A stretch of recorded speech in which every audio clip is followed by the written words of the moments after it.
କର୍ମକାରକ କର୍ତ୍ତାର କ୍ରିୟା ସମ୍ପାଦନରେ ଯାହା ଅଭିଳଷିତ ବା ପ୍ରଧାନ ଲକ୍ଷ୍ୟ ତାହା କର୍ମକାରକ। ଉଦାହରଣ ଖାରବେଳ ମଗଧ ଜୟ କରିଥିଲେ। ପିତା ପୁତ୍ରକୁ ଡାକୁଛନ୍ତି। ଏଠାରେ ମଗଧ ଓ ପୁତ୍ର କର୍ମକାରକକୁ ବୁଝାଉଛି।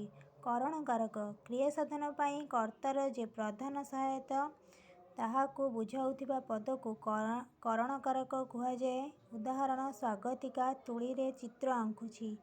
ତୂଳୀରେ ଯେହେତୁ ସ୍ୱାଗତିକା ଚିତ୍ର ଆଙ୍କୁଛି କ୍ରିୟା ସାଧନ କର୍ତ୍ତାର ପ୍ରଧାନ ସହାୟକ ହୋଇଥିବାରୁ ତୂଳୀ ହେଉଛି କରଣକାରକ। ସମ୍ପ୍ରଦାନ କାରକ ଯାହାକୁ କୌଣସି ପଦାର୍ଥ ସମ୍ୟକ୍ ରୂପେ ଦାନ କରାଯାଏ ତାହାକୁ ସମ୍ପ୍ରଦାନ କାରକ କୁହାଯାଏ। ଉଦାହରଣ ଧୋବାକୁ ଲୁଗା ଦିଅ। ଏଠାରେ ଧୋବା ବୁଝାଉଛି ପଦାର୍ଥର ସମ୍ୟକ୍ ରୂପେ ଦାନ କରାଯାଏ। ଅପାଦାନ କାରକ ବସ୍ତୁ ବା ବ୍ୟକ୍ତି ଯାହାଠାରୁ ପୃଥକ୍ ହେବାର ଜଣାଯାଏ ସେଠାରେ ଅପାଦାନ କାରକ ହୁଏ। ଉଦାହରଣ ବିରତି ପାପକର୍ମରୁ ବିରତ ରୁହ। ଏଠାରେ ପାପକର୍ମ ହେଉଛି ଅପାଦାନ କାରକକୁ ବୁଝାଉଥାଏ। ଅଧିକରଣ କାରକ କ୍ରିୟା ସାଧିତ ହେବାର ସ୍ଥାନ ଓ ସମୟକୁ ଅଧିକରଣ କାରକ କୁହାଯାଏ। ଉଦାହରଣ ନଦୀ କୂଳରେ ଶୀତଳ ପବନ ବହୁଛି। ନଦୀ କୂଳ ହେଉଛି କ୍ରିୟା ସାଧିତ ହେବାର ସ୍ଥାନ, ସେଥିପାଇଁ ଏଟା ଅଧିକରଣ କାରକ। ଅଧିକରଣ କାରକକୁ ତିନି ଭାଗରେ ବିଭକ୍ତ କରାଯାଇଛି। ସ୍ଥାନାଧିକରଣ, କାଳାଧିକରଣ, ବିଷୟାଧିକରଣ।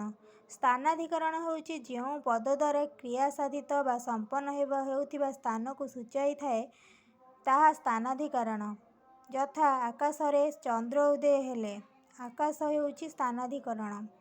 କାଳାଧିକରଣ ଯେଉଁ ପଦ ଦ୍ୱାରା କ୍ରିୟା ସାଧିତ ହେବାର ସମୟ ଜଣାଯାଏ ତାହାର କାଳାଧିକରଣ କାରକ ହୁଏ। ଯଥା ଡିସେମ୍ବର ମାସରେ ରାଜଧାନୀ ପୁସ୍ତକ ମେଳା ଅନୁଷ୍ଠିତ ହୁଏ। ଡିସେମ୍ବର ମାସ ହେଉଛି କାଳାଧିକରଣ।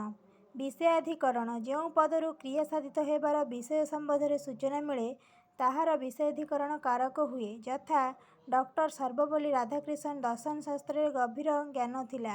ଏ ଯେହେତୁ ଦର୍ଶନ ଶାସ୍ତ୍ର ବିଷୟକୁ ବୁଝାଉଛି ତାହେଲେ ଏହା ହେଉଛି ବିଷୟାଧିକରଣ।